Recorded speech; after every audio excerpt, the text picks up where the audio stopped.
दैवत छत्रपती शिवाजी महाराज हे केवळ राजेच नव्हते तर रयतेचे केवारी पराक्रमी योद्धा आणि बुद्धिमान प्रशासक होते.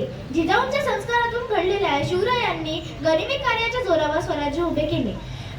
अन्यायाविरुद्ध लढणाऱ्या युग पुरुषाला माझा त्रिवार मुजरा. व्यासपीठावर उपस्थित सर्व मान्यवर आणि माझे शिक्षक वृंद आणि आदरणीय मुख्याध्यापक, आज आपण सर्वजण इथं महाराष्ट्राचे आराध्य दैवत त्यांच्या नावाशिवाय मातीत सूर्यास्त होत नाही असे छत्रपती शिवाजी महाराज यांची जयंती साजरी करण्यासाठी एकत्र आलो आहोत. शिवकाळ महाराष्ट्रातील पहिला असा काळ होता ज्या काळात लोक जगण्यासाठी नाही तर स्वराज्यासाठी मरायला स्पर्धा करत होते. थकलेल्या हरलेल्या जीवाला एक नवीन ध्येय, जिद्द व प्रेरणा देणाऱ्या व 10 हातीचं बळ देणारे नाव म्हणजे छत्रपती शिवाजी महाराज. कोंढाणा, लोणारा, रायगड, प्रतापगड यासारखे गड जिंकून त्यांनी त्यांच्या स्वराज्याची सीमा विस्तारली.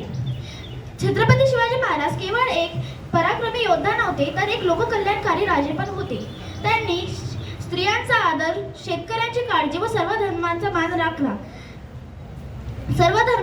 राखला आणि त्यांचे आताही मोठे विचार आपल्याला प्रेरणा देतात की शत्रू कितीही बलवान असला तरी आपल्या हेतू आणि उत्साहानेच त्याचा पराभव होऊ शकतो.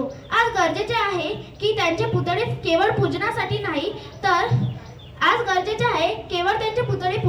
नाही तर त्यांचे विचार आचरणात आणण्याचे आहे. एवढेच बोलून मी माझे 2 शब्द संपविते. जय भवानी, जय शिवाजी. धन्यवाद.